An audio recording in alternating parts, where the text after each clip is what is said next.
¿Cómo están? Espero que se encuentren súper bien.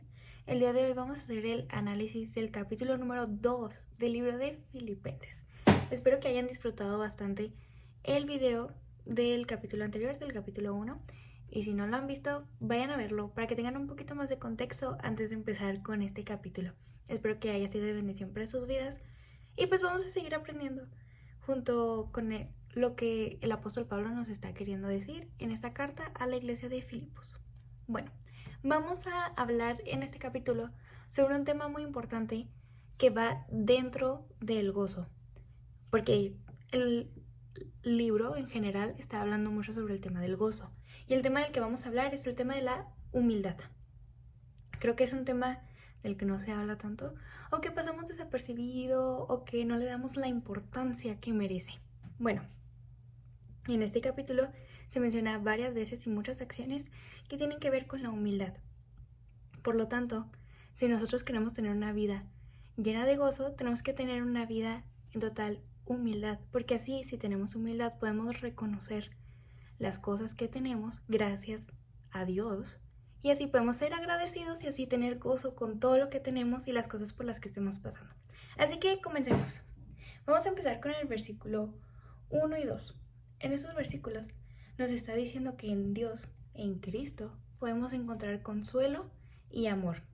Si nos sentimos como angustiados, que necesitamos algo, que tenemos problemas, podemos ir simplemente a Cristo y encontrar ese consuelo que necesitamos. Si nos sentimos tristes, si nos sentimos nerviosos o con miedo, en Cristo vamos a encontrar ese consuelo. Después de eso, también nos dice que tenemos que estar unidos con nuestra familia en Cristo, tenemos que estar unidos con todos nuestros hermanos, tenemos que estar unidos en amor, en gozo, en la fe. Siempre aquí en el versículo dice, teniendo el mismo amor, unánimes. Nos tenemos que tratar los unos a los otros con mucho amor, con mucha humildad, estar siempre gozosos entre todos. Después de esto, nos está diciendo algo muy importante.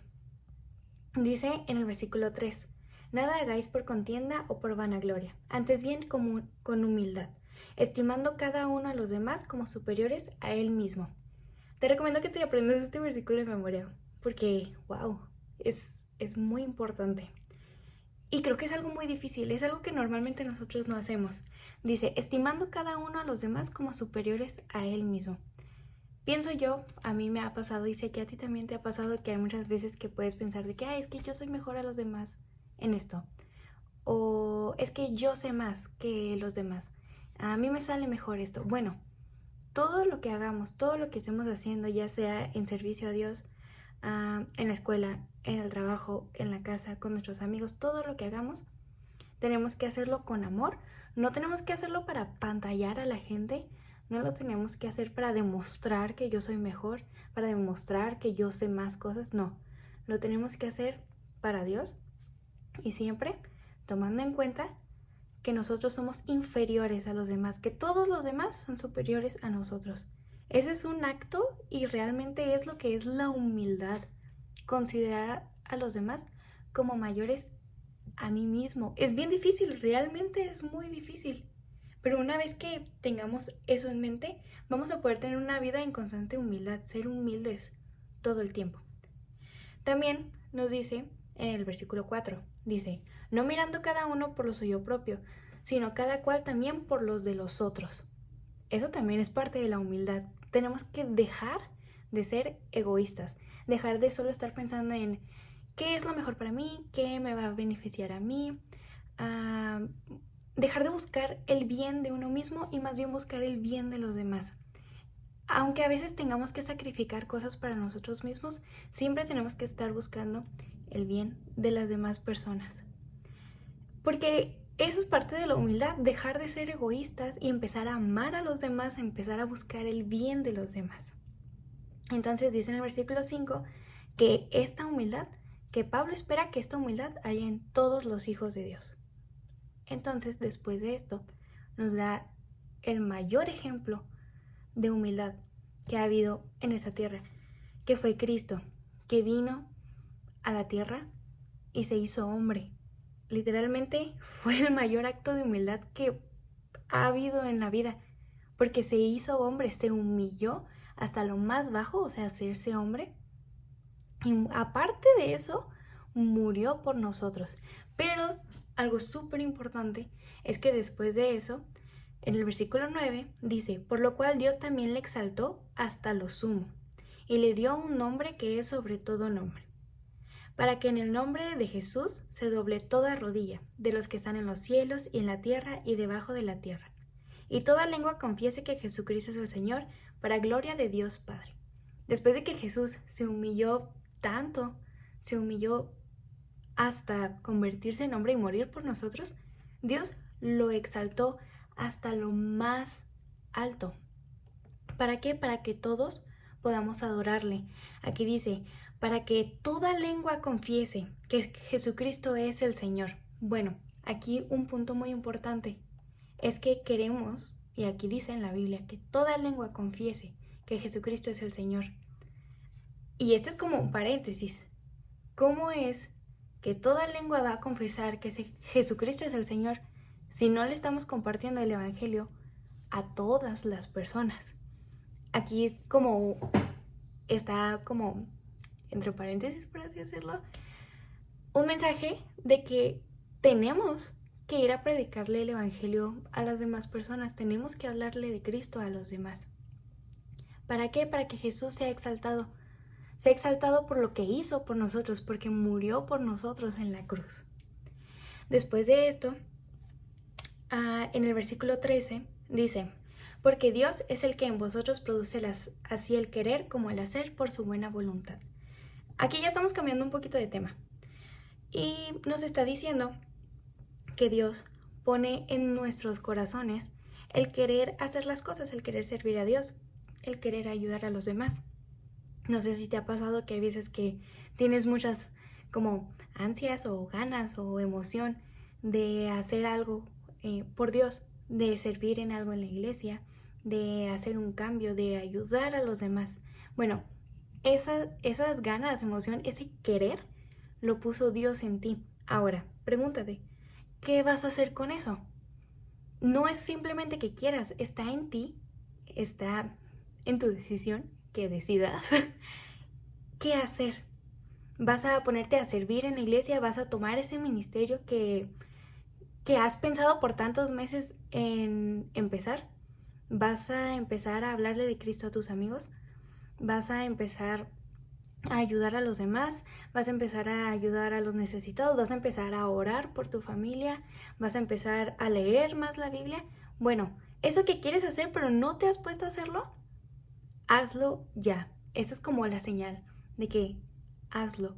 Y recuerda, como dijimos en los versículos anteriores, todo hazlo para Cristo y no te vas a meter a un ministerio en tu iglesia para apantallar a los demás de que, ay, sí, es que yo soy muy bueno y por eso me voy a meter a ese ministerio. Pues no, hazlo para Cristo y no lo hagas para los demás. Y recuerda siempre hacerlo con humildad. Después de eso, nos dice que todo lo que hagamos hay que hacerlo sin murmuraciones ni contiendas. Todo lo que hagas, no vayas a ocasionar problemas con eso, no vayas a andar criticando, no vayas a andar juzgando, no vayas a andar haciendo chismes, no vayas a andar creando problemas. Todo hazlo con total humildad. Así como Cristo nos dio el mayor ejemplo de humildad, así nosotros que tenemos que seguirlo y ser como Él. Entonces vamos a proponernos a ser humildes, a buscar el bien de los demás y a siempre considerar a los demás como mayores a nosotros mismos. También en los versículos nos está diciendo que debemos de ser luz. Nosotros como hijos de Dios tenemos que ser luz, tenemos que demostrarle al mundo el amor de Dios, todo lo que Él ha hecho en nuestras vidas. ¿Y cómo lo vamos a hacer? Reflejando por medio de nuestro testimonio, por medio de predicando el Evangelio, vamos a hacer luz en todo el mundo. También nos está diciendo en el versículo 18, y asimismo gozaos y regocijaos también vosotros conmigo. Pablo nos está diciendo, ya les había dicho que durante toda la carta nos va a decir que nos gocemos. Bueno, nos está diciendo gócense, alégrense, regocíjense en todo lo que hagan. ¿Por qué? Porque estamos haciendo las cosas con amor, estamos haciendo las cosas con humildad, con agradecimiento. Entonces vamos a hacer las cosas con gozo. No vamos a tener ahí toda una cara apachurrada haciendo las cosas y, sí, es que estoy sirviendo a Dios. Pues entonces que se te note, que estás feliz, que estás agradecido con lo que Dios ha hecho por ti. También en el versículo 21 dice, porque todos buscan lo suyo propio, no lo que es de Cristo. Aquí Pablo está diciendo de que nadie es humilde, nadie está practicando la humildad. Todos están siendo egoístas y todos están buscando su propio bien. Pero no debemos de hacer eso. Debemos de buscar las cosas de Cristo, debemos de buscar servirle, obedecerle, ayudar a los demás, ser buenos con todos, buscar el bien de los demás y dejar de ser egoístas. Al final de este capítulo nos está contando la historia de Epafrodito, que es un amigo de Pablo. Y en esos versículos nos menciona que Epafrodito estaba muy enfermo, pero que fue sanado. ¿Y por qué fue sanado? Bueno, fue sanado por la gracia de Dios, porque muchos hermanos estaban en constante oración, tenían mucha fe y por la voluntad de Dios, ese hermano fue sanado. ¿Y para qué fue sanado? Bueno, aquí en los versículos nos dice que fue para servir a Dios. Él tenía que seguir como su propósito de servir a Dios. Y esta enfermedad que él tuvo y la sanación que él tuvo tuvieron un propósito, que fue el que sirviera a Dios, el que los hermanos estuvieran orando y teniendo fe, y que también los hermanos no se entristecieran, que no decayeran. Entonces esto es como un mensaje muy importante de que ya vimos que Pablo está en la cárcel y que él está manteniendo su gozo y que nos invita a que en medio de las pruebas mantengamos el gozo. Bueno, ahora con esta historia de Epafrodito debemos de tomar en cuenta que aún en las pruebas, aún en las cosas muy malas que parece que ya no van a tener solución, como alguna enfermedad muy grave o algún problema muy grave, debemos de saber que estos problemas tienen un propósito. La enfermedad de Epafrodito tuvo, ya dijimos, como 3 propósitos y de seguro tenía un montón de más propósitos. Entonces, cuando te pase algo, piensa más allá. Lo decíamos en el capítulo anterior. ¿Qué es lo que quiere Dios enseñarme? ¿Qué es lo que quiere Dios que haga con esta prueba que hay en mi vida? Bueno, nos lo está diciendo. Gozaos y regocijaos. Sean agradecidos y sean humildes. Espero que este análisis del capítulo haya sido de bendición para su vida. Cualquier pregunta pueden dejarla en los comentarios y nos vemos en el siguiente sábado para el análisis del siguiente capítulo. Bye.